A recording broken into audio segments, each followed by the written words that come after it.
Gordon, welcome to Sports Daily. Thanks for joining us. Former footballer, applied your trade at Aces, Tuks, Chiefs, Swallows. You've got all the experience of the PSL. What did you make of the PSL this season and Mamelodi Sundowns winning the championship? Yeah, I'm happy for Mamelodi Sundowns. They've really worked hard, and Pitso's a good coach. He really puts his heart and soul into obviously performing and keeping the team together. So I think Sundowns definitely deserve the championship. So yeah, but I mean it was tough. I mean, Wits were also up there. Kaizer Chiefs are always a force to be reckoned with, and Black Aces. I mean, Mission's done well there. So I think all in all, everyone should be happy with their efforts, but Sundowns were the better team. What do you think was the best thing about the Sundowns team?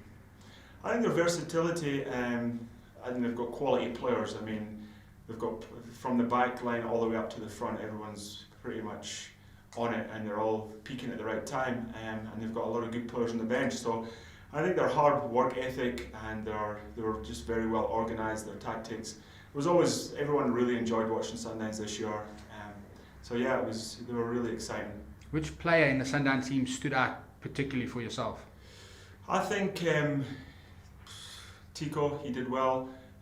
Actually, quite a few. It'd be hard to single out any one single player, but I think collectively everyone played well when they had to, and yeah, I think that was the key. Obviously, also you mentioned a few teams like Mpumalanga Aces and Kaizer Chiefs, both former teams of yourself. Chiefs obviously finished fifth this season. What did you think about their performance? Yeah, I mean, with Chiefs, it's always going to be disappointing if they don't finish top two probably, or even win the leagues, especially after their great season last year.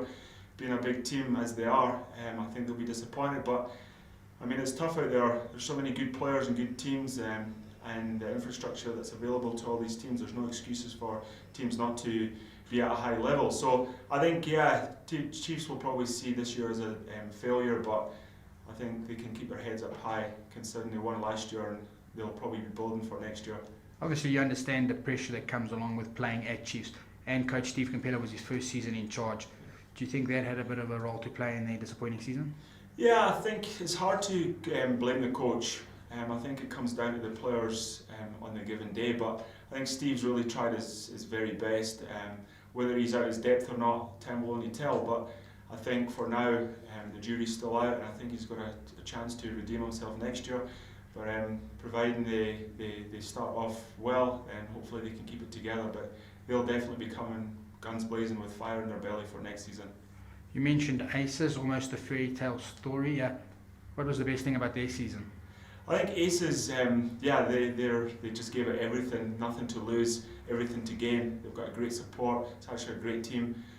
So I think the best part of their season is the pressure was off. So they went into every game giving it everything, and it paid off for them, and they got some great results. They were up there right until the end.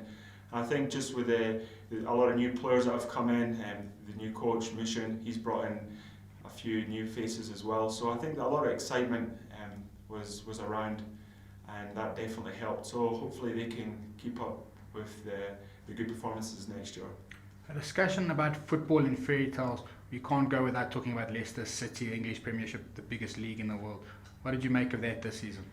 Yeah, I think that's changed the face of football. I think everyone absolutely believes that anything is possible. Gone are the days where it's a foregone conclusion who's going to win on a Saturday. Now it's a case of who's well prepared, who's got the biggest heart, who wants to put their neck on the line, so to speak. And Leicester certainly did that, and it's paid off. Went into every single game well prepared. And I think their main attribute was that they were very physical, very fit, never say die attitude, and again, I think that's changed football. I think guys are going to be working harder this pre-season to get fitter, stronger, faster. And I think that was Leicester's secret. One of the biggest talking points at the end of the season, and the start of the new 2016-17 season in the English Premiership, has to be Jose Mourinho at Man United. Do you think they were wrong to let Louis van Gaal go and bring Jose in?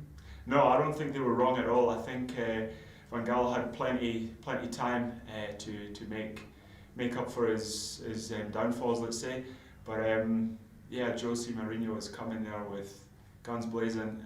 I know he can taste blood, and he wants to get his name back up there to where it should be. I think his ego took a bit of a pounding, and he's kind of been off the radar for a while, but I think he's going to come back with fresh ideas and plenty of energy, and I think again next year the Premier League's going to be exciting. Man United have to be winning trophies, otherwise he's also going to be seen as a failure, and he knows that. So yeah, exciting times in football.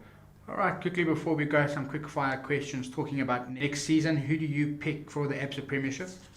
I think Sundowns is going to be a tough team to beat. I mean, they've got a nice winning culture there, and they've proved themselves this year. So I think they just need to keep doing what they're doing. But I mean, you can never disregard Wits, Kaizer Chiefs obviously. And I'd like to see Orlando Pirates doing a bit better. They've always been there and thereabouts, but not really consistent, not really fearful. But yeah, I think it'll be interesting. But I think if I was a betting man, I'd say Sundowns again. English Premiership? Manchester United, I think they've got unfinished business. It's high time that they step up to the level that they once were, and I think the guys know that. So Man United for the Premiership. La Liga? Barcelona. German Bundesliga? It's so difficult to tell, but I would say Borussia Dortmund. Okay. Just quickly want to touch on the Euros as well, coming up now in June. You're a Scottish-born lad. Do you back England? Yeah, it's hard for me to back England, to be honest, being Scottish, but obviously England's our neighbour, so I would like to see them doing well. I think the English players are taking a lot of flack, and I just think that the demands in the English Premier League are just way too high. So therefore, it's difficult for any English team to do well. But yeah, I'd like to see them do well. If you had to pick a country to win? Holland. Okay, fantastic. Thanks for joining us on Sports Daily. Thank you. Thanks for having me.